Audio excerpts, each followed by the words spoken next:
Hey guys, we totally get it. COVID has put a tremendous wrench in the shadowing experience. Who can shadow like they used to during a pandemic? So, MedSchoolCoach has come up with an exciting way to learn about medicine and a great way to get a shadowing-esque experience since COVID significantly limited in-person shadowing. We have the Virtual Shadowing Podcast, which is a new podcast where physicians from many different specialties are interviewed about their experience in medicine and then talk through several interesting patient cases. Thanks for that intro, Dr. Derone. My name's Sam Smith. I host this new podcast, and what I'm going to do is just play a full episode of this podcast for you. If you find it interesting, go ahead and search Virtual Physician Shadowing in whatever podcast app you're using and subscribe.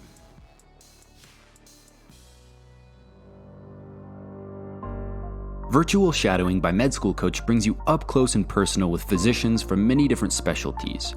Walk through tough cases with each doctor and learn about their triumphs and the challenges that they face on a day-to-day basis. To view the video that this audio is from and to take the quiz that is associated with each podcast, visit shadowing.medschoolcoach.com. Our goal here is to provide pre-meds with a shadowing clinical-like experience. It's a little bit tough right now to get because of the COVID pandemic. My co-host and I, Dan, are joined today by Dr. Sahil Mehta. He is an interventional radiologist and also on the faculty at Harvard Medical School. Now, with that said, Dan and I are going to spend about the first 15 minutes or so kind of just talking to Dr. Mehta, getting to know him. And then after that, he's going to give us some interesting cases. So first of all, Dr. Mehta, really excited to have you here. Thanks for joining us. Yeah, Sam, thanks for having me. I mean, this is super exciting. I love talking about interventional radiology. I think it's the coolest field in the world. So I'm excited to talk to everybody about it and hopefully pique some interest of students out there. I know it's real tough right now to basically get some of the exposure. And so it would be awesome for you guys to come with me into the hospital and get that exposure. And so once you have that chance, I definitely recommend it, but we'll try to replicate it as best we can here. Good. So I just want to start with the most general question here is, why did you choose a career in medicine? Why did I choose a career in medicine? I was an engineer in college, and I went through the process of thinking through what I wanted to be. And I really wanted to be a rocket space engineer. I really wanted to be an aerospace engineer. Like that was the thing I wanted to do. I was super psyched about it. And I basically wanted to design space shuttles and those kind of things. And so I was going through that process. And then I realized that actually the thing that you do as an engineer was not design the entire airplane or the entire aircraft or the entire rocket ship. It was more designing like the little nut or bolt on the thing as part of the whole thing. And so it didn't take for me as well as I wanted it to, although the skills I learned in engineering and sort of the thought process was definitely really important. And then so I sort of started searching around. My father was a physician. I had a lot of people in my family who are physicians. And so my initial reaction was absolutely not, I'm not going into medicine. That's the last thing that I'll ever do. But as I sort of went through the entire process, I found myself gravitating towards a profession and a field that I would come home at the end of the day and feel good about what I did. I'd come home at the end of the day and really feel like, okay, you know what? I made an impact in somebody's life, or I was able to really, change somebody's life, make a difference, whatever it might be, like really just be able to truly impact, a person. And I felt that there was no field that you can really do that in as well as medicine. Now there's a ton of other places. Like I thought about education. I thought about, being a teacher. And I really thought that was something where you could come home at the end of the day and really feel like you made a difference. And so that's what I wanted to do. And I found myself intrigued and fascinated by a lot of the stuff within medicine, right? And medicine is an applied science at the end of the day. It's probably the most, I don't want to say biggest, but like one of the, best applied sciences out there, right? You take your knowledge of science and then apply it to being able to really make an impact in somebody's life. And so I started thinking through and saying, okay, maybe medicine is where I want to go. And so that's sort of where I ended up. I really wanted to make sure that I came home at the end of every day and said, you know what, I helped somebody. This was something that I was able to do when people are in their time of need. they turn to physicians, right? Like there's not a more vulnerable, unfortunate place to be than when you're sick. And physicians and the healthcare system and all of us who take care of patients are sort of where people turn. And that's a feeling that I don't think can really be replicated in any other profession. So how was the transition, right? So if you studied engineering in college, that kind of thought process is sometimes different than the thought process that you have maybe in medical school or as a physician. Yeah. How was the transition from engineering to then going to medical school, where a lot more of the information was like other kind of science based? I will tell you an anecdote. And yeah, so I'll tell you this anecdote on it. First of all, the answer is it was rough because in engineering, it's all about sort of thinking through a problem, not memorizing anything, really understanding where you have to, understanding how to get to a solution, right? And medicine is like that. But the first 2 years of medical school are not like that. Yeah. First 2 years of medical school are memorize, right? That's the first 2 years of medical school. And so as an engineer, I came in, I was psyched. I was able to think through problems. I was able to find creative solutions to things, which again, like when you practice medicine, that's actually a lot of what you do. But in those first 2 years, right. Oh my God, it was rough. And I'll tell you, my first anatomy test in medical school, I failed, literally failed. And I came from Columbia. I came from an engineering background, and I graduated with a 4.0 GPA from college. And so I wasn't a dumbass, right? Like I came in and I knew what I was doing, and I failed my first test in medical school, and it kicked me in the butt, right? And it was one of these things where I was like, oh, wow, this is going to be different. This is sort of a different way of studying. It's a different way of learning. And it's because you have such a vast amount to learn in such a quick amount of time. And so your first 2 years, you really sit down and just hit the books and sort of memorize. And then once you get to your third and fourth year, once you get to residency and beyond, now you're sort of applying the things that you've gotten that foundation on. And that's when I was really able to sort of get back to excelling. But it's a really legitimate question, because the first 2 years, particularly the first year, particularly the first couple of months in med school, were rough. There was like, wow, I got to memorize a stack of books this big. You know, that's what this is. That's interesting. But that's sort of what medical education right. was for years and years. I think it's moving a little bit away from that. You know, but there's still just a ton of information that everybody has to know. Right. And anatomy was one of the toughest courses for me as well. I remember having to sit and memorize all of the different muscles and bones and where are the attachments and everything like that. So I definitely see where you're coming from, where anatomy is just this like boatload of information that you just have to memorize and try to understand at the end of the day how things work. But you can't really get past the fact of you need to memorize this information first. So it can definitely be very difficult. And it was one of the tougher courses for me during medical school as well. So once you moved past that, once you got through most of the years of medical school, how did you go about making the decision to go into interventional radiology? Yeah. So, you know, I was a lost soul in my fourth year of med school, right? I'll be honest, I was a lost soul. I came into med school thinking I was going to be a pediatrician. I love kids. I love taking care of kids. I thought it was a ton of fun. Mm-hmm. I went through my rotations and I said, oh, wow, I don't really like general pediatrics. This isn't a lot of fun. This is not what I wanted to do. While I still like the cute kids, I just didn't like sort of the role of a general pediatrician.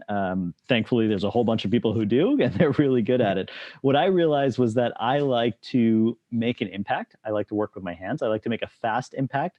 I like to see patients and diagnose patients and treat patients sort of and see the immediate results of that. Mm-hmm. And so for me, I was thinking through things like emergency medicine. I was thinking through ophthalmology. I was thinking through interventional radiology. Like those were the couple of fields, orthopedic surgery as well. Like those are the fields that I really thought, okay, these are the things I could see myself in. And while each of them is different in their own way, they all sort of had a component of I could make an immediate impact on somebody and see that impact really right away. And so as a fourth year med student, I was a little bit lost. I thought about all these things. I did rotations and all these things. And then I kind of came to the conclusion that there was a couple of fields that I really liked. And one of them was vascular arterial pathology. I really found that really fascinating. Right. And I found cancer really fascinating. And actually the things that I feel that was able to put that together was interventional radiology. I'll go through some cases that kind of show that. You wouldn't think that, right? You wouldn't think interventional radiology in terms of like cancer, but it's actually like I treat probably 5 out of 10 of the patients I treat on a daily basis are cancer patients in some way or another. And so that was, it sort of gravitated towards that field because of that reason. I also really like toys and the cool aspects of it. But it's not easy. I tell med students all the time that I think the hardest thing to do is pick a specialty and find a specialty. And a really good piece of advice that I got, and this goes for pre-meds or med students or whomever, is find the thing that is most boring about a specialty. Don't find the thing that's most interesting, because every single specialty has something that's super interesting, right? Every single specialty has something that's super interesting. But find the thing that's the most boring. Do you like that really boring thing? If you do, that field is for you. So I'll give you, like, I was shadowing an ophthalmologist at Memorial Sloan Kettering between my first and second year of med school, because I thought ophthalmology is what I wanted to do. And I was seeing these retinoblastoma patients. Retinoblastoma is a pretty rare eye cancer. And I was seeing all these patients. He was doing these incredible surgeries, and he was actually the one who gave me that advice. And he said, you know, you have seen more retinoblastoma patients in this 2 weeks that you spent with me over the summer than 99.999% of ophthalmologists will ever see in their life. He's like, you might think this is really cool, but do you think that staring in front of a patient and saying which one is better, number one or number two, when they do that little eye exam, is cool? If you do, then ophthalmology is for you. If you don't, then don't choose ophthalmology, because these retinoblastoma patients are real cool. So I thought through that, and that was actually really interesting to me, because for me, interventional radiology, like the most boring thing I do on a daily basis is place a central line. Like that is, I've done thousands upon thousands upon thousands of central lines. I could do it literally with my eyes closed. It's the most boring thing I do. But I saw in other specialties, like that was a huge deal, and they were really excited and they were really psyched about placing a central line. And it was something that they were really excited about, like the ICU or the emergency department. Like when they were placing a central line, they'd be like, oh, we get to place a central line. This is so cool. And again, as an IR, that's like the most boring thing I do. And so I realized that this was a specialty for me. Now, for other people, it's like, well, managing the vent might be the most boring thing I do, or at least that's like intellectually stimulating for them. For me, it was sort of that procedural aspect. And so that's why I ended up choosing interventional radiology. So I think for everybody, you know, particularly for pre-meds, right? When you guys are thinking through this and you see a specialty and you're like, oh, that was really cool. Keep in mind that may be just 1/100th of what that person does on a daily basis, right? Like you got to think through like what really is their life like at the most boring aspects of it. And if you like that, then that's the field for you. Yeah. I was curious I don't know what placing a central line is. And maybe, do you have said this in your slides? Because if so, that might be a good transition for your slides. But if not, you know, what is placing a central line? What does that mean? Yeah, I don't. So it's a great question, right? So let's back up for a second. So what is a central line, right? A central line is basically an access point to give drugs, to take blood. It's one of these things where when you're in the hospital, a central line can be really important, right? So when you go to, let's say you just go to the ED for a small cold or something like that, you might get a peripheral IV placed, right? Everybody knows what an IV is. They've seen that.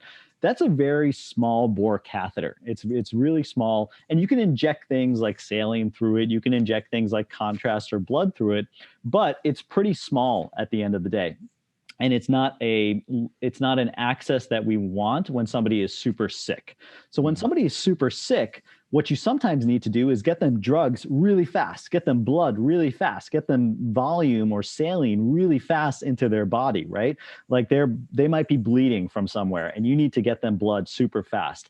And a peripheral IV is just too small to do that in a way that for critically ill patients. And so sometimes what you need is what's called a central line, where literally you'll go in through a vein in the neck and put a catheter. It's about this big, at the end of the day, it's a couple of millimeters big, but it's essentially a big tube that goes from a vein in your neck directly into your heart.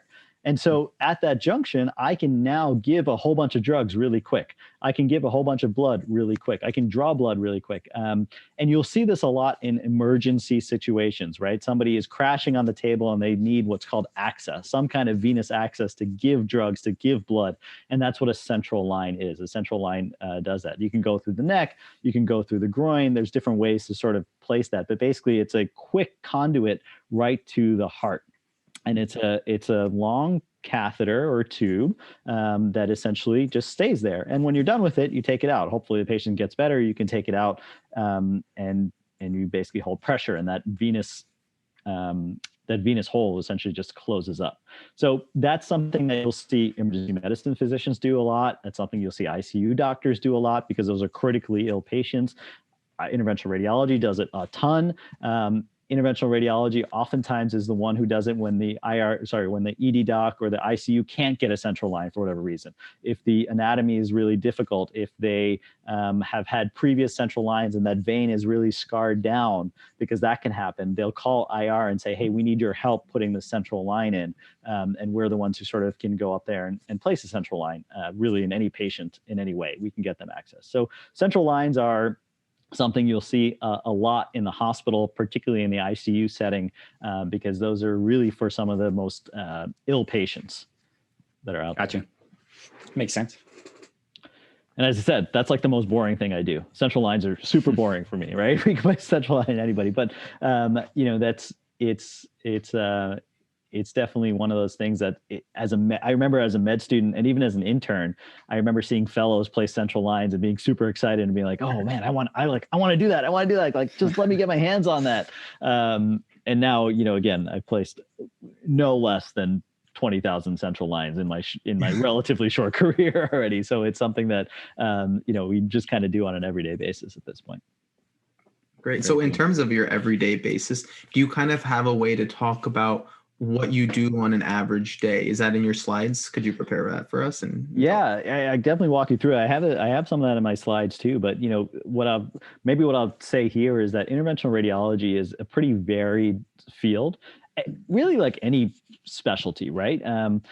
Depending on where you practice and how you practice, it can be practiced very differently, right? So my day as an academic interventional radiologist looks very different than, let's say, a community interventional radiologist, maybe in the community in a rural location.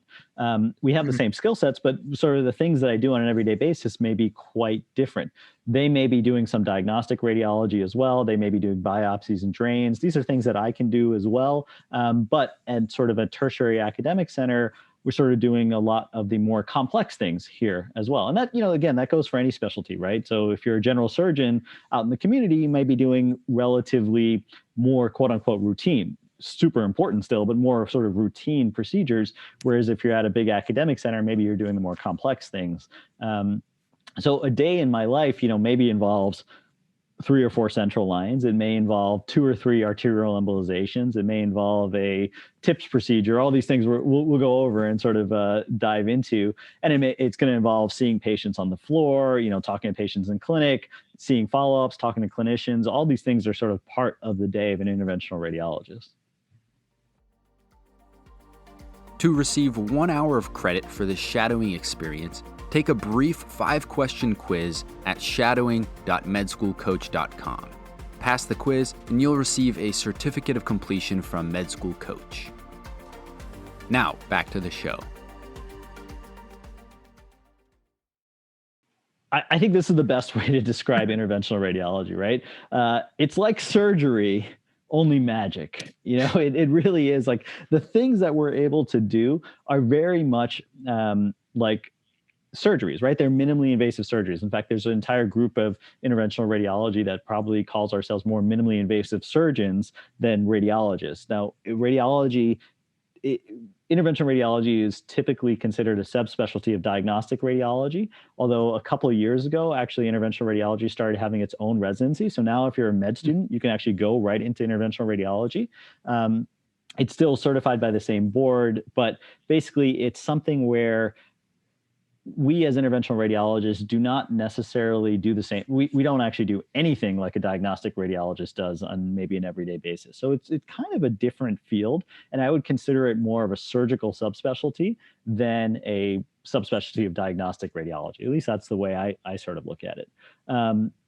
And what makes IR awesome? I think what makes IR awesome is really we have this attitude of we can do it, right? I think interventional radiologists are often the last line of defense. And what I mean by this is there's so often on an everyday basis, it's like, well, this patient is too sick for us to take to the OR. Or, hey, we couldn't get that central line in. Can you help us out? Or, this patient basically is going to die. What can you do? Like these are everyday conversations. And as interventional radiologists, we're often the last line of defense in the hospital. And it's like, well, yeah, let's try something. We can do it. And the reason that we can often do something is that interventional radiologists definitely think outside the box, and I think are the ultimate problem solvers. And that's kind of, I talked about it as an engineer, sort of thinking through, hey, what at the end of the day is sort of applied science, and what problems can I solve in front of me? Like interventional radiologists are really a good interventional radiologist can think through these problems and think outside the box and really come up with incredibly unique solutions to different issues. I mean, we have a procedural skill set that's really unmatched by any specialty. So there are other specialties that will do some of the stuff we do and have endovascular skills, for example, cardiology, neurosurgery, vascular surgery, all do things that are endovascular related, right? Catheter and wire skills. But the skill set of the interventional radiologist is that plus so much else from a procedural standpoint. Now, I can't crack open a chest and, tie a thoracic aorta graft like a vascular surgeon can, of course, but I can think about ways to treat this through maybe an ultrasound procedure combined with a CT and being able to get to the smallest arteries in the body with a catheter and essentially put a coil there or something along those lines, right? So the procedural skill set that we have as interventional radiologists, I think, is really unmatched by any other specialty. And then I think what's so cool about IR is literally I take care of patients across the spectrum. And that really means like pediatric patients. That means patients who are dying on the table. Like literally this patient is going to die on the table pretty much every month. Unfortunately, we have a patient who dies on the table because they were so sick and they needed an IR procedure and they unfortunately didn't make it. At the same time, I treat patients who say, you know what, the vein in my leg is bothering me when I wear a swimsuit. Can you help me with that? So we do like cosmetic procedures, right? So this like entire spectrum of procedures that an interventional radiologist can do, and the types of patients we take care of is just so varied. And that's one thing that's really cool to me about it. It's there are other specialties that are very focused, right? And that's awesome because they're super focused on just that and that problem over and over again. In IR, we're focused on problems of the vascular system. We're focused on problems of the brain. We're focused on problems of the GI system. We're focused, like, it's just all over the spectrum of what we can do. Again, from the sickest patient who's dying on the table to literally that patient who says, again, like these varicose veins in my legs are kind of unsightly. Those like spider veins that you get, the veins in your legs that kind of look funky, and you wear a swimsuit and you don't like them. Like we treat those, right? That's some of the stuff that we also treat. So it's like this wide spectrum of things that we treat that I think makes it super exciting. Now, do you have a most common type of patient or most common ailment? I would say no. In my own practice, I'm super subspecialized. One of the type of patient I treat a lot is through a pretty rare procedure called a prostate artery embolization, where patients who have benign prostatic hypertrophy, right? So this is basically their prostate gland has swelled in size, BPH, right? This is something that happens in really all men. Unfortunately, as we get older, your prostate gets bigger. As your prostate gets bigger, the prostate sits between the bladder and the urethra. Or the urethra actually courses through the prostate. It sits between the bladder and the penis. And the urethra, which takes the urine from the bladder out the penis, ends up getting squished essentially by a big prostate. And when that gets squished, you end up getting a lot of symptoms. Like you get up very often at night, you go very often. So it's a really common problem, often treated by urologists, but I can treat this with something that's called a prostate artery embolization. So that's me at an academic center having a pretty very subselective small procedure that I do very, very often. There's probably only 2 or 3 other people in the country that are doing as many as I am on that. But that for an IR in general, they are treating literally, across the spectrum of things. And I'm also treating across the spectrum of things. So it's really, there's not like one procedure that any IR, you can go to 3 different IRs and they'll tell you they do 3 different procedures the most in any given day, right? Or really Gotcha. 30 different IRs and they might tell you 30 different things that they do. So it's really varied in that way. And so we've been talking about these procedures, and I put some of these pictures in because this is literally what it looks like. Like, these are my hands on an everyday basis, right? Like, this is what I'm doing all the stuff that I just talked about and will talk about through. Like, I'm literally doing it through these little wires and catheters outside the body. And it's, that's why I think it's really magical at the end of the day. Like, this is all I'm doing, manipulating wires, manipulating catheters outside the body. And with that, being able to solve all these problems. And so you can see, we get a little bloody, but we're not cutting people open. We definitely have blood on the table. Blood comes out of the arteries and those kind of things. But it's we're not doing big open surgery. Instead, we're being able to do it literally through these wires and catheters at the end of the table. And that's all it is. Like, this is all that's inside the patient. I'll even show you a picture. Here you go. This is what's called a sheath. This is an instrument that basically is a big IV. It's a slightly bigger IV. It's not a huge IV. It's like, you can kind of see the size of it. It's not that big, but this is literally what I do all my procedures through. This little thing called a sheath is what I can do all my procedures through. And you can imagine at the end, you just put a Band-Aid on top of the patient and they're sort of done, right? This is what it looks like. So you're working with your hands on a second by second basis. That's what you're manipulating. You're manipulating these wires and catheters. So that is, when you say it's a specialty that works with your hands, this is what it means, right? You're really a specialty that works with your hands in that way. And the skills you need to sort of like develop a wire feel and understand where to navigate these things through all come based on like tactile feedback from these wires, and how it feels inside the body at any given time. This is what a room looks like, right? So this is my operating room. This is what I walk into. And so you can see it's pretty futuristic in some ways, right? This is where the patient would lie, right? This is anesthesia stuff. Sometimes we do this with these procedures with anesthesia, but a lot of times actually we do it completely without anesthesia, which is the other incredible part of all this. We can do all these procedures with literally only local numbing medicine or some sedation medicine. And then you see all these big screens, which is kind of where I'm looking and understanding what's going on at any given time.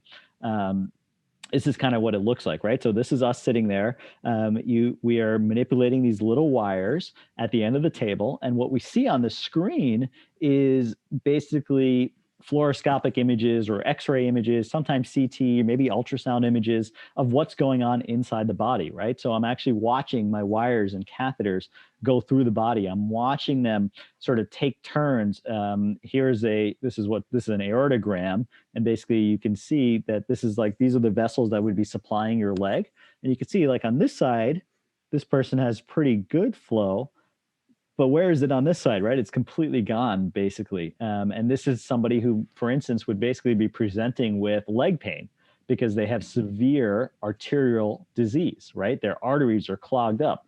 Your arteries get clogged up with calcium. They get clogged up if you're a smoker. And one of the things we can do is open these back up. So we would actually go through and get back and then be able to stent these areas open and increase the blood flow to the legs. So that's something that's very, very commonly done, right? And we're doing all this through like this tiny little pinpoint hole. But this is sort of what we look like on an everyday basis. Like, this is where we're gowned up, we're garbed, we're wearing lead underneath to protect ourselves from the X-rays. This is the X-ray machine that's using. Actually, in here you can even see a CT machine in the back. So sometimes they have a CT and X-ray sort of combined, or an MRI and a X-ray combined, and it's super futuristic in that way, right? I mean, this is like, you're literally peering inside the body as you're doing this without cutting anybody open. Like, it's pretty wild. So who's in the room with you typically? Like, when you're doing these procedures, is it just you? Like, do you have a few people helping you, or, who's involved? Yeah, great question. So there's a bunch of people typically in an angio lab or a cath lab. These are different things that we can call our OR suites, right? And so there's typically the person who's operating the wires. There's an assistant who, in my case, is often a resident or a fellow who's training. There's a tech, right? The tech is the one who we basically have thousands of wires and thousands of catheters that we can use. And so they're all lined up along the wall. And we say to the tech, hey, I need to go get a Simmons. Can you go get me a Simmons catheter? And they open it up for you, right?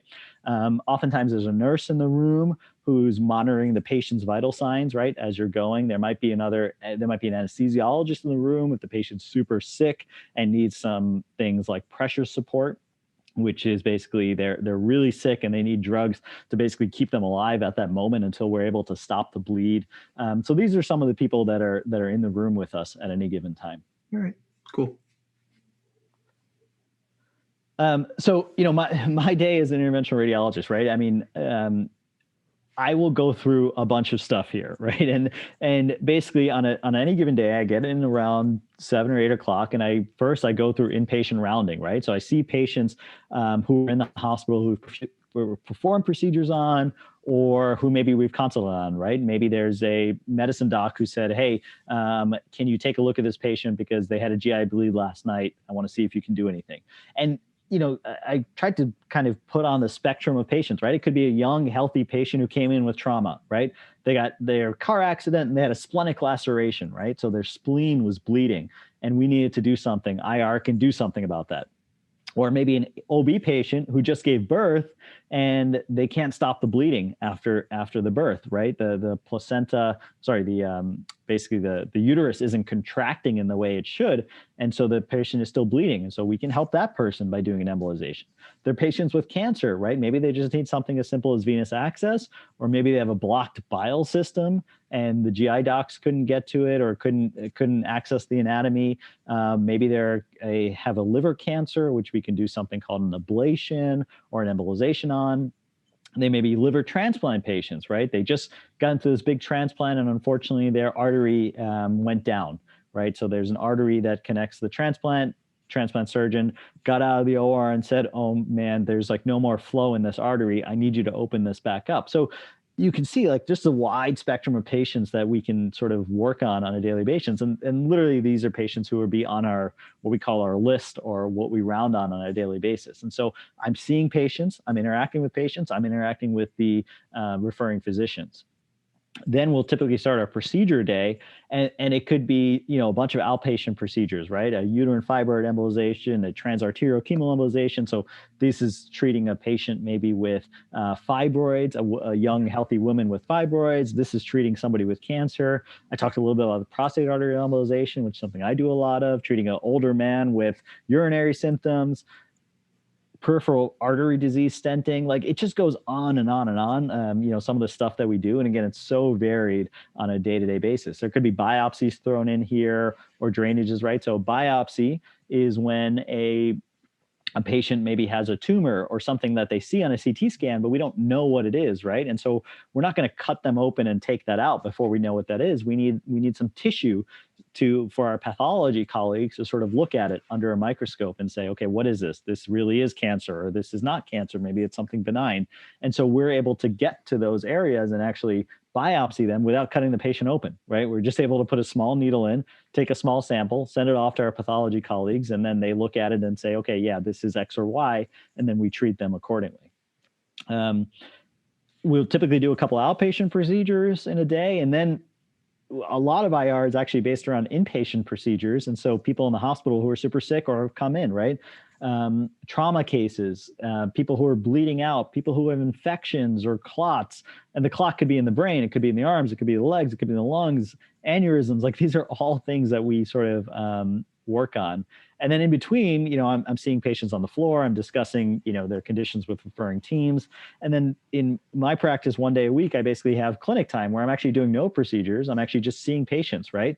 And these patients 100% consider me their doctor. And I think that's a important sort of consideration, right? There are specialties where you are a subspecialist or somebody behind the scenes, right? Where maybe you're not necessarily considered that person's doctor, although you have incredibly important role in that person's care, right? Like say a diagnostic radiologist or a pathologist, right? They're sort of behind the scenes and helping other doctors understand what's going on with their patients. But an interventional radiologist, I'm actually that patient's doctor, right? I'm seeing that patient, I'm talking to that patient 100% considers me their doctor, which again, I think that's sort of why I really like IR, because I get this whole spectrum of things, right? I got clinic time, I get procedural time, I get super sick patients, I get well patients, I get really the entire spectrum of things. And so, what I wanted to do was take you guys through just a couple of cases, right? To think through like what this looks like. I'm going to create some new pathways. I'm going to fix an aneurysm. I'm going to stent a venous obstruction. I'm going to open up veins that have been clotted for years and restore intractable pain, right? So these are 5 different cases that I thought just capture, sort of an everyday life in interventional radiologist. And I can go on, I could have 50 cases that are interesting like this. This is just a small version, but here's the first case, and maybe Sam and Dan, I'll rely on you guys a little bit to think through, what you guys are thinking. Dan, you being a 4th-year med student, I mean, 46-year-old man comes up coughing up blood. Like, what are you thinking? So I'm thinking, why would he be coughing up blood? There are several different reasons for this to be happening. Did he tear a part of his esophagus? Does he have like a superficial or even a deep tear? Does he have some sort of varices? Like maybe he's a chronic alcohol user who has varices now in the esophagus and might be coughing up blood from one of those ruptured varices. It could be a lot of different things like that. Maybe he has a gastric ulcer even. So there's a lot of different things that could be causing this. Yeah. So that's exactly right? So there's a lot of different things that have been causing somebody to cough up blood. And what you guys just saw Dan do was sort of go through some of what's called a differential diagnosis. And he's going to ask that patient some more specific questions, right? Like, hey, how much you drink on a daily basis? The patient says, I never drink. Well, it's probably going to put you down one category. On the other hand, if the patient says, I drink a pint of vodka a day, it's going to put you down another category. And so as a physician, as a med student, these are some of the things where you see coughing up blood. It can actually be caused by a huge amount of different things, right? And the goal of a clinician is to actually nail down what's causing that. And so I, as an interventional radiologist, may actually not be involved in the nailing down of that. Actually, that's more of maybe the emergency medicine doc or the internal medicine doc who's taking the initial history of things. But they may call me later when they say, okay, you know what, this is due to varices. And so just want to take you guys through why this may happen, right? And so let's say that this guy said, you know what, I'm drinking 10 pints a day, 10 beers a day for the last 30 years, right? You're kind of really thinking that this guy has liver problems at the end of the day. And liver problems and coughing up blood very much means that this person has varices, most likely, right? So what are varices? Sam, have you ever heard of varices? No, never. All right. So let me kind of take you through what this looks like, right? So the body has this incredible way of adapting to different situations, and varices is an adaptation to a bad situation, right? So this is your liver, right? And the whole point of your liver is to filter out blood, right? So anything you eat basically goes through what's called your mesenteric system, and the nutrients and everything else, nutrients and good stuff and bad stuff, essentially come back through the mesenteric system, right? This is kind of an oversimplification, but I'm going to go with it anyway. Basically, the blood, when you eat something, needs to be filtered before it goes back to the rest of your body, right? So if you've eaten toxins, if you've eaten something that the body doesn't like the liver is your filter at the end of the day for those things, okay? And so what happens in a normal situation is your blood, the nutrients that the blood needs will come back.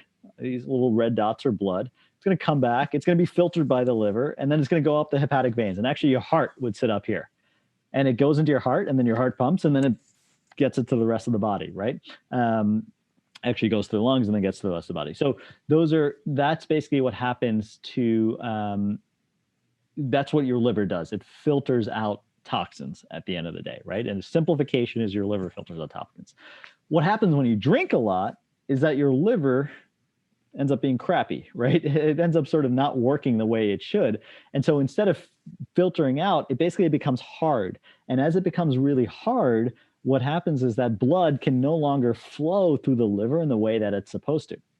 And so instead, what happens is that blood goes up, and it actually, like, the liver kicks it back out. It's like too high resistance for it to go through the liver. And so what it does, it actually goes through veins that are really not supposed to be there, or were there when you were a baby. There's this whole other talk probably on OBGYN about this incredible, what's incredible about, like, the fetal circulation. It's really cool. Basically, the fetal circulation is sort of almost reversed compared to the adult or even pediatric circulation. So when you have a placenta, things go opposite directions. And I'm not an OB, and I'm not going to talk about that because I don't remember any of that. But basically, there are all these different pathways that open up, and one of them is like the coronary vein, and this is the stomach. These are what's called short gastric veins, and basically they will kind of go around the stomach or the esophagus. And so in a normal situation, you don't have all these veins, and they're not very big. But in an abnormal situation, when your liver can't filter out the blood, essentially these get really big, okay? And so what happens is that these get really big, they sort of hop around and go around the esophagus and stomach, and these are what ends up bleeding, right? And that's what's called a varix. A varix is basically an abnormal vein, something that is dilated to a area where it shouldn't be and can easily cause bleeding, right? The blood's got to come back somehow, right? And it comes back through these different pathways. And so there's a lot of things that people can offer this patient, right? So the medicine ED team, they can fluid resuscitate the patient, right? Let's say that they're dying on the table, their blood pressure is low. Maybe they placed that central line we talked about, right? And they gave them a bunch of blood real quick to get their blood pressure back up. They can start drugs to pressure support and constrict the system to make sure that essentially the brain gets enough blood so that the person doesn't die of brain damage in the meantime. Our GI colleagues can do a lot of stuff with these varices, right? They can actually go in through the mouth and they can band a varix. So they can see a bleeding varix and they can band it. They can place what's called a Blakemore tube, which is essentially like a really big balloon to stop the bleeding at that juncture. And then there's also some surgical options, but the surgical options aren't really very good in the short term, right? So if this person's like coughing up blood, you can't go get them a new liver and place it into their body right away. Liver transplants take years to get, so this patient may end up being referred to IR. And what I think is really cool is what I'm going to do for this patient is I'm going to create a new pathway, right? So here's how I'll talk to the patient. I'm going to save your life by having your blood bypass these bleeding veins, by creating a new pathway for the blood to flow through, by blindly sticking a really long needle from one side of your body to the other, and then putting a stent through the liver. And at the end, I'll put a Band-Aid on your neck. Like, that is what I'm going to do for this patient. And I say this because I think that this is like the coolest thing in the world, right? So this is what's called a TIPS procedure. And actually, this is one of the ways I initially got interested in IR. I remember hearing about this in med school and I was blown away. I was like, wait. What just happened there?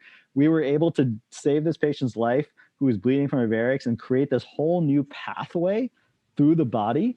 And then put a Band-Aid on their neck at the end and they walk away. Like, that blew me away. And so this is what's called a TIPS procedure. And essentially, this is the liver again. What we do is we come down through the neck and I find the hepatic vein, which is the vein that essentially drains the liver. And I essentially get into here and then I stick with this really long needle from the neck and I try to find the portal vein, which is that vein that brings the blood back from the bowel. And once I'm able to stick there, I'm able to place a stent through essentially at the end of it.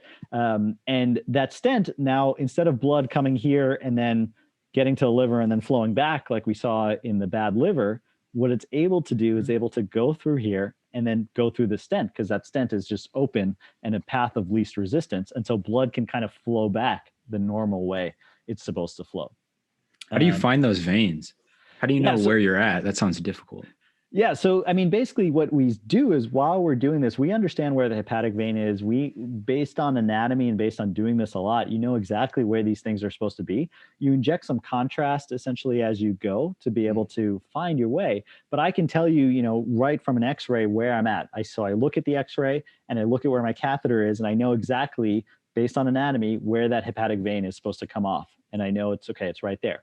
Now, for the portal vein, oftentimes we are sticking blindly in some ways, but we know, again, based on anatomy, maybe based on the CT scan beforehand, well, it's in front of where my catheter currently is. And so I'm going to angle this needle essentially forward. And as I angle this needle forward, it should hit that. It should hit that. Like, that's kind of how we do it. We kind of know the anatomical relations of things and are able to find our way based on that. That's awesome. Yeah, incredible. So this is kind of what it looks like. So, if you were sitting there next to me, like, this is what I'm looking at, right? I'm like literally staring at the screen, and this is kind of what it looks like. So I've come down. This is the heart right here. This is the liver. And we just kind of know that from looking at x-rays and understanding. And I know that this is the hepatic vein. And so this is after that tip stent has been placed. You actually see, I mean, you see that like a little ring and all these stents. That's the tip stent. That's the stent that we've placed. And what you see is that as we inject here, these are the varices. Remember I said that blood should normally flow this way and then up this way. But what you're seeing is that blood is actually flowing this way and then up this way, because that liver is really hard. And so this right here is kind of where the stomach lies. And you can imagine if you have this giant vein wrapping around the stomach or around the esophagus, that's what causes it to bleed. And so in this case, we placed the tip stent, which shoves the blood the way it should. And then we actually ended up coiling this thing and embolizing it. So embolizing means shutting down the blood flow. And we basically pack this thing with a bunch of metal coils and plugs. And then as we inject, okay, now we see blood is no longer flowing all the way up here. It's flowing back this way in the way that it should. And so this patient is no longer going to bleed from that area. In fact, the blood's going to flow back the way that it normally should.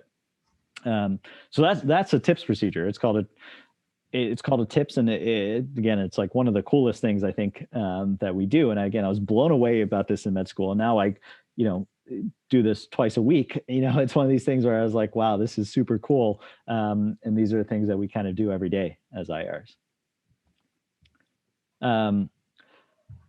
So I don't know, questions. What do you guys think on that one? Quick question. That's crazy.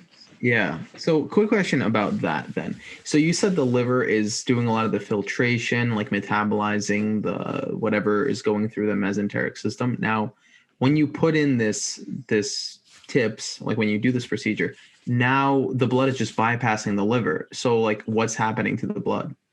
So that's a great question, right? So the blood is bypassing the liver. So not as much blood is going to the liver to get filtered, right? Because we put this tube in that essentially takes the blood from the mesenteric system directly to the systemic circulation, and we've bypassed the liver. So we can answer this question in a couple of ways. Number one, you're not normal because you've sort of unfortunately taken the normal filtration away. But in a liver patient, you were never normal, which is to say that that blood already wasn't flowing that way. Right. And so we look out for things and want to make sure that things still get metabolized. But some of the stuff that can't get metabolized, some toxins like ammonia, for instance, can build up in a liver patient. And ammonia, for instance, can actually build up and cause confusion, or what's called hepatic encephalopathy. So these are things that we actually look out for post-procedure. So basically, in a liver patient, you are still bypassing the liver. Some of the blood is still getting filtered through, but you're definitely taking blood and sort of putting it directly back into the systemic circulation. But most of these patients already had blood going directly back into the systemic circulation. Right. It was just going through a varix, which has a high propensity to bleed. And so we're kind of trading one system for another system, of one that we can control a little bit more and we know won't bleed, because this will bleed. This won't bleed at the end of the day. Right. Okay. So, here's another, case. So 76-year-old male came in with hypotension, right? Hypotension means your blood pressure is low. right? And so when your blood pressure is low, you got to be thinking about a number of things. I mean, Sam, as a pre-med, you probably have taken, people's blood pressure. When you see a low blood pressure, I mean, are you worried about anything? Maybe they're losing blood volume somehow. Yeah, that's perfect, right? So one of the things you got to be worried about is that they're losing their blood volume, right? They're bleeding maybe. Yeah.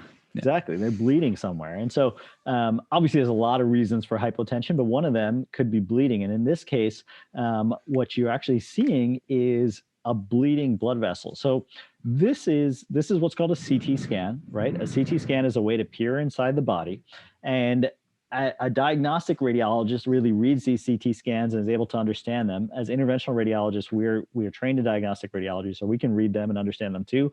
Emergency medicine people can, surgeons can. Like, a lot of people are going to be able to read a CT scan and kind of get a gist of what's going on. And what you see here is, this is the aorta, right? This is like the big vessel that's taking blood from your heart to your legs, and then you see this giant thing here. That's totally abnormal. That shouldn't be there in any way whatsoever. You can see it also on a coronal plane. So this is sort of cutting. This first picture is cutting you this way and taking a look. This next picture is cutting you this way and taking a look. And so what you're seeing here is this giant aneurysm that is losing blood, right? So this person is losing blood from this aneurysm. Aneurysms can happen all over the place, in the arteries, it can happen in the veins, but it can happen in the aorta, it can happen in the thoracic aorta, like up here, it can happen in the abdominal aorta, or it can happen in these small vessels. In this case, the aneurysm is actually off of what's called the common hepatic artery. And so this is us, right? So this is what I'm seeing. As I'm doing this, what I've done is I've gone in through the groin, okay? I put that tiny little needle into the groin with that little IV, and I've inserted this long catheter, and I found my way up to what's called the celiac artery. And then I've injected the celiac artery, and I see normal artery. Okay, that is very abnormal. Arteries should get smaller as they go, right? So if you kind of don't look at this for a sec, look at this, right? So this is a normal artery, and it's like a tree, right? The branches of a tree get smaller as you go. So it gets smaller and smaller, right? Smaller and smaller. And the ones in the middle are bigger, and the ones out in the periphery are smaller. This is clearly not supposed to be there. That entire thing is not supposed to be there. This is a giant aneurysm that's bleeding and is rupturing and causing the guy to continue to bleed and die and lose volume, right? And so how do we solve this problem?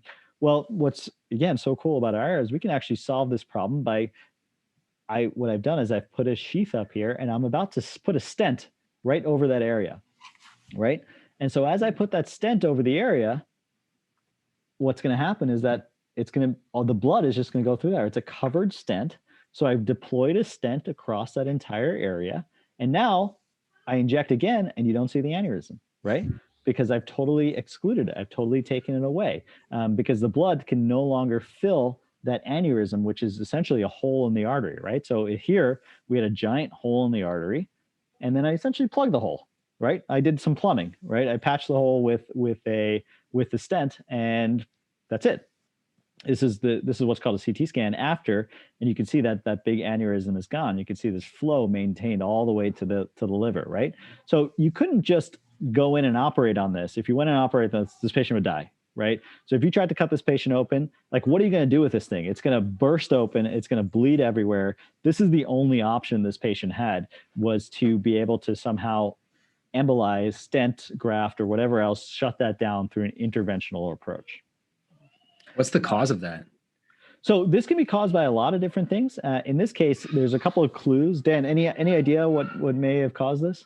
I mean, I was thinking something along the lines of just like old age, where there's maybe weakness in the arterial walls. But I mean, I don't know. That's actually really interesting, because I've never seen that before. So there are a bunch of causes of aneurysms, right? So one of them is certainly old age. One of them is just vascular abnormality. So young people can have aneurysms, right? One of them is prior surgeries or other interventions can sometimes weaken the arteries or cause it. Smoking, calcium, all these things could cause different aneurysms, different places. In this case, one of the clues that you have is that, what do you see here? You see this? Yeah. Staples or something? Exactly. Those are staples. So this patient actually had a prior surgery. This patient actually had a very recent surgery, and they were cut open. It looks like they also have an ERCP stent in. Dan, that might be interesting to you. They have an ERCP stent in, right? And so this patient had a surgery in the area of the liver previous to this, and that's what caused this this artery to open up. So there was some manipulation during surgery that unfortunately caused the artery to have an issue. Wow. Cool. Got it. So, here's just sort of some of the ways we treat aneurysms, right? So this is basically the way I treated that aneurysm, right? I basically put this stent graft in, but we can do other things too. Like we can coil the aneurysm. We can pack a bunch of coils in there to thrombose the thing off, or we can maybe even coil basically the inflow and the outflow to an aneurysm. So there's blood that goes in, there's blood that comes out. What if I just shut down that entire artery and say, no more blood here? Like, let's just stop blood going here. You want to do different things in different cases, right? So in this particular case, I couldn't do that because the rest of the blood was actually supplying the liver. And so you can't just stop the blood that's supplying the liver. That would cause issues. So I needed to keep the rest of the blood open, and in which case a stent graft is a really nice option. Keeps the rest of the blood sort of flowing. All right, so here's another case. I'll go through the last ones a little bit quicker, just so you guys sort of get a feel. So, this is a guy who's coming in with facial swelling and shortness of breath, right? And a couple of things, for pre-meds to notice. He's got a tube down his throat, right? This is a endotracheal tube. So he's being ventilated at this point, right? So he's basically being ventilated, supportive oxygen and supportive respiratory systems, right? So he's hooked up to a big ventilator, which is pumping air into his body. You can see that his face looks pretty swollen, right? His eyes look pretty swollen. He basically, his neck looks big, and he's coming in with this shortness of breath and facial swelling, and had to be intubated because he just essentially couldn't breathe. And this is sort of classic for something that's called SVC syndrome, or superior vena cava syndrome, right? And so you look at this picture, I mean, this is obviously a graphic, but that's kind of exactly what he looks like, right? Like his face is all swollen. And the reason for this is oftentimes that there could be a lung tumor or something along those lines blocking the blood flow from the face back to the heart, right? So blood's got to come back somehow, right? Blood's got to come back from the brain back to the heart to be pumped to the rest of the body. Blood's got to come back from the arms to the brain to the lungs to be pumped to the rest of the body, right? If you had something that's blocking that blood vessel, basically blood backs up. And so in this case, what happens is that there's a tumor blocking, which often can happen, the main blood vessel called the superior vena cava that takes all the blood from the head and brings it back to the heart. And when it blocks, basically that blood backs up. And so what you see is this guy's face getting swollen because blood is essentially backing up, right? It has nowhere to go. At the end of the day, it's all plumbing, right? So it's all just basic plumbing. Blood has nowhere to go. It backs up to his face, and that causes his throat to swell. That causes his eyes to get puffy. That causes his head to get big. That's superior vena cava syndrome. And so this is kind of what a CT scan looks like of that. You can see these are sort of normal lungs. And then you see this gray area here, right? Like that's abnormal lung, basically because he has a big tumor here. And this is the same CT scan, just essentially filtered, right? So this is kind of like an Instagram filter, but an opposite, right? So this is a way for us to see. You can see here, I can see the lungs real well. Here, I don't see the lungs at all, but I see the blood vessels real well. And I can see that there's a clear narrowing of the superior vena cava, right? So this is the blood vessel that should be coming down here. And there's a clear narrowing because of all of this soft tissue there. And so what I would do as an interventional radiologist, I do a venogram, right? And so I come in, and in this case, I actually come in from the groin, and I do this injection. So forget the right side for a second. Look at the left side, right? When I do this injection, what you see is all these blood vessels that shouldn't be there, right? They're going up to the face essentially. And so essentially what you're having is a backup of blood through the system, right? They're going back up the system. So instead of blood going from here down here, it's actually going from here up here, right? And so that's what's causing the backup. And so what I did here was place a stent. The minute I place a stent and inject that contrast again, you see all of these things are gone, right? Now blood flows directly down into the heart the way it should. And so this is an SVC stenting, a very common condition that we deal with and something that we stent all the time, depending on the pathology of this. So what's really cool about this is that oftentimes immediately you see a big result, right? And so this is that same patient 10 minutes after the stenting, and you can see already, look how much better his face is, right? Look how much better his eyes are, that all that swelling is gone instantly because the blood now has a way and a pathway to go forward back into the heart. So that, it's a very simple, relatively simple and quick procedure that we can do, but it can really make a tremendous impact and obviously, really save a patient from being essentially dead because he can't breathe. This guy can't breathe at the end of the day with this. Make sense? Right. Yep. This is a similar case, but in one which we treat quite differently. So you can see this is a right hand and a left hand, right?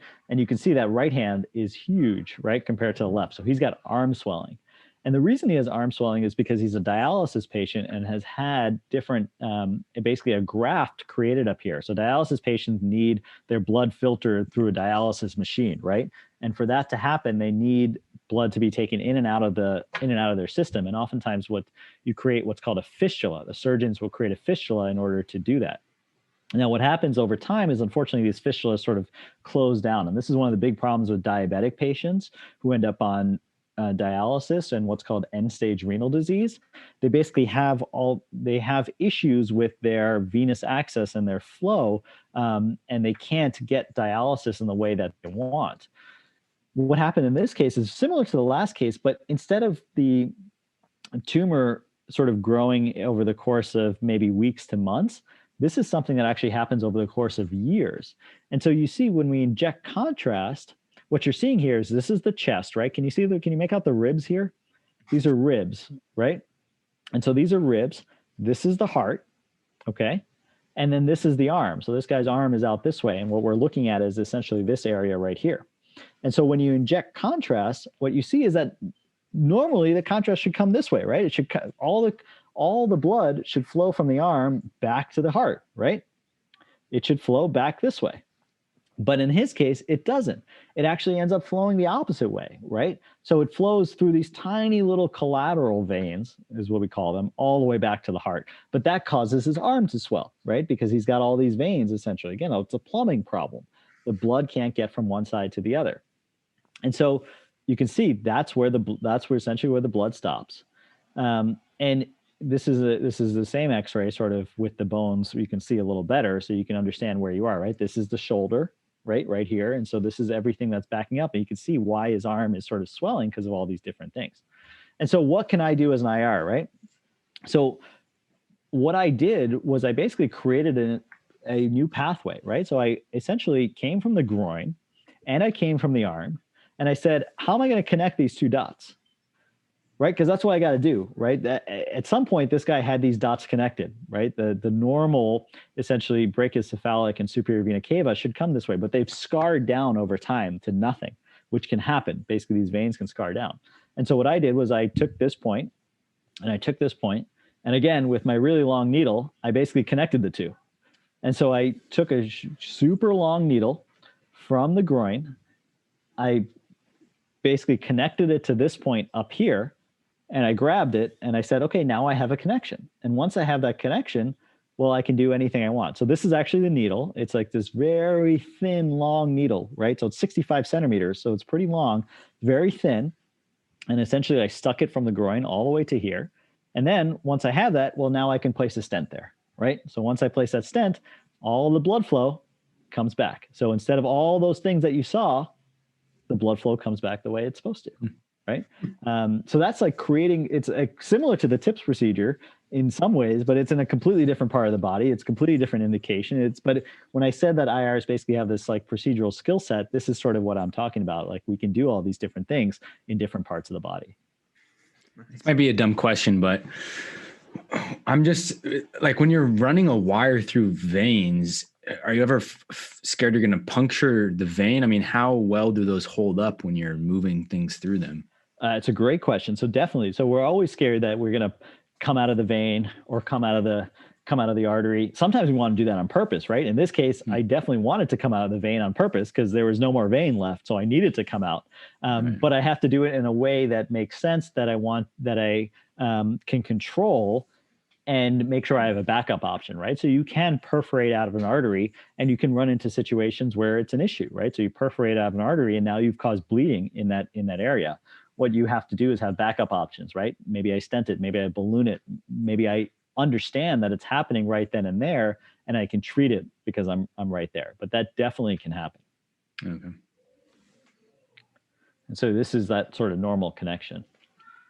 And then one last case, right? So, I said that we treat all kinds of different conditions, and I've talked a lot about endovascular stuff, but here's something that's totally not endovascular, right? This is something that is outside, this is actually in the realm of bones and orthopedic surgery, but we do this too, right? So this is a female who fell and she had back pain, and basically she required narcotics, and she was found to have a spinal compression fracture, which is basically a compression of the spine, right? And so I said that, one of the specialties I was considering when I was a med student was ortho, and it's kind of cool because I kind of get to do some ortho now too.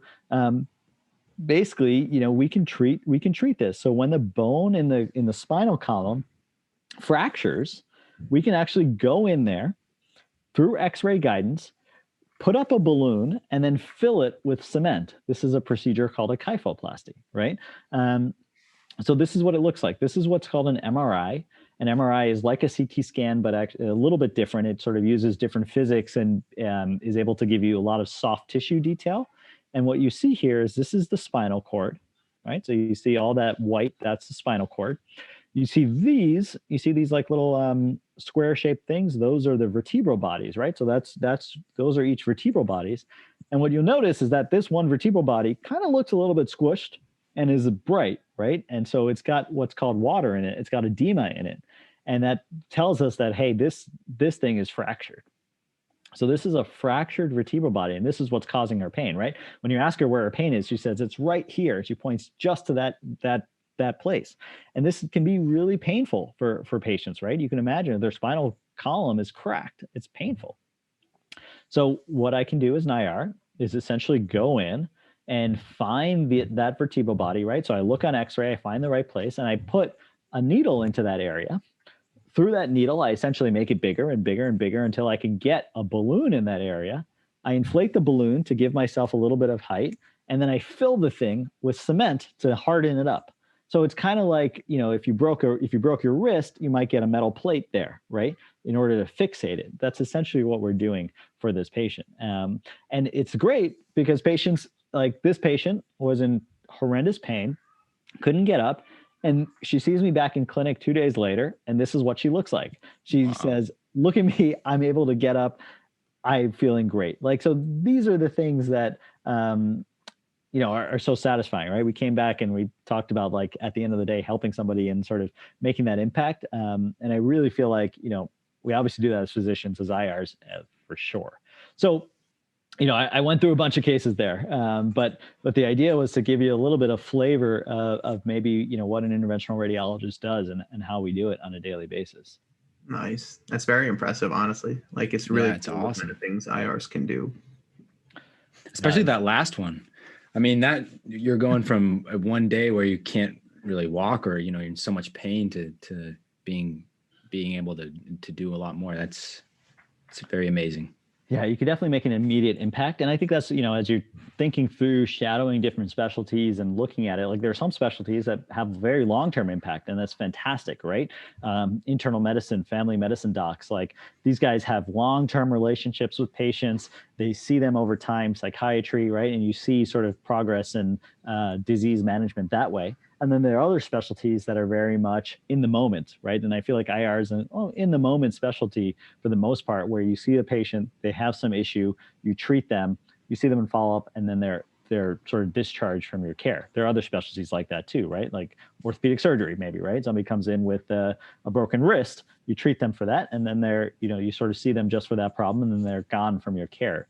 So that's a decision point for students to make, right? For med students. in particular, like which one do I like? Do I like that longitudinal care, which has so many benefits, or do I like the short-term care, which also has so many benefits, and different people might like different things? Right. Very good. Well, Dr. Mehta, I want to say thank you again for joining us. I think it was really interesting, and I hope that pre-meds really find it as interesting as I did. Thank you so much, Dr. Mehta. No problem. Thank you, guys. If any of you guys have questions or anything I can answer, feel free to drop me a message through whatever means MedSchoolCoach has. Happy to sort of talk through. Thank you for listening to the Virtual Shadowing Podcast, powered by MedSchoolCoach. Watch each physician present their cases, along with fascinating images and visuals at shadowing.medschoolcoach.com. There, you will also find a quiz that accompanies each specialty.